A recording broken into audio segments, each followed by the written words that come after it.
Magandang umaga mga kabay. So ito po yung estimate ko mga kakabay, 39190. Ayan. DWD024 po ang model nito mga kabay. So ayan mga kabay, umaandar man naman siya minsan. Ayan. Kailangan alugin mo siya. Saka masiklab siya. So titingnan natin mga kabay, baka carbon lang. So tara, samahan niyo po ako. So ayan mga kabay, nabuksan ko na siya. So titingnan natin mga kabay kung bakit ganun siya. Check natin yung carbon. Ayun, maiksi na yung carbon mga kabay. Maiksi na siya. So ngayon mga kabay, ititesting natin ng hanap tayo ng mahaba na carbon. Yan, papakita ko sa inyo mga kabay.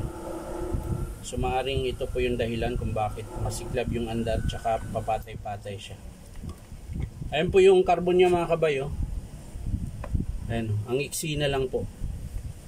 So hanap tayo dito ng mga pinaglumaan na carbon.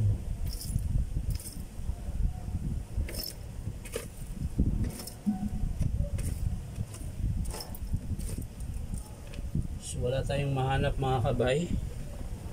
Ang gagawin ko nito mga kabay, kasi wala rin naman po akong nakitang sira sa armature niya. Ayan, okay naman. So kukuha na tayo ng carbon mga kabay na bago. Testing natin. So ito po yung carbon mga kabay na bago. Yan po yung part number mga kabay. Hindi makita. So babanggitin ko na lang mga kabay. N022038. Ayan. Yun po yung carbon niya. So yan mga kabay. May kanal po siya mga kabay kasi para hindi siya lulusot yung carbon pag nilagay nyo sa brush holder. Ayan. Yung iba kasi binabaliktad nila, tinatanggal tong kanal na to. Ayan. May purpose po yan mga kabay kung bakit may kanal yan. Diyan po kasi siya sasabit. Pag binura nyo po yung kanal na yan, dire-diretso na lang siya.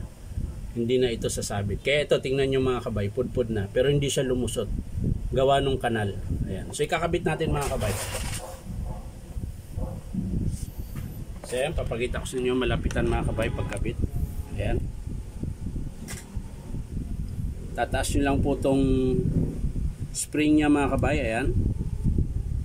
Ayan, tataas nyo lang. Tapos susuksok nyo yung carbon na bago. Ayan. Ayan. So ganyan po itsura nyan mga kabay. Tingnan nyo po mga kabay, hindi siya lumusot. Ayan. So sa kabila, ganun din po mga kabay. Angat nyo lang yung spring. Ayan. Tapos, lalagay nyo yung bagong carbon. Ayan. So ganun po siya mga kabay. Yan yung hitsura niya. Ayan, pag nakabit na. So ikakabit natin mga kabay. Ayan. Balik natin siya. I-testing natin ngayon mga kabay kung masiklab pa rin at kung pahinto-hinto pa rin yung andar. Sana ito lang ang sira. Para hindi na ako maghanap.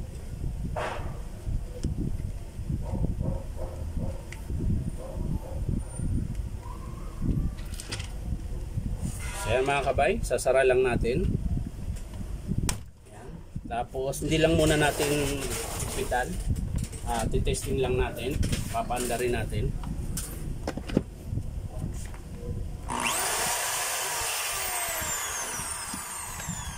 So carbon lang po talaga mga kabay. So higpitan na natin yung tornilyo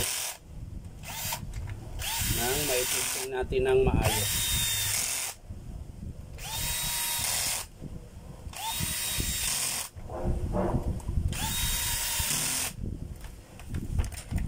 So yan, titesting natin ulit.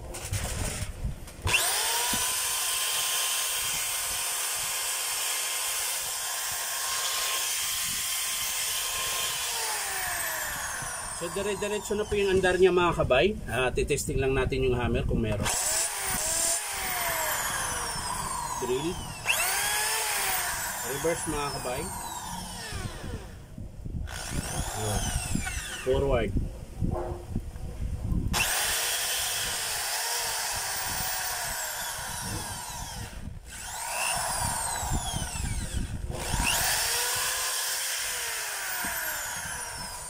So yun lang mga kabay, bali carbon lang po ang sira. Ayan. Bali ang babayaran lang niya, carbon brush tsaka yung labor. Ayan. So sa mga gustong magpagawa mga kabay, punta lang po kayo dito sa Powerman Hardware 530 T. Alonso, Santa Cruz, Manila. Ayan.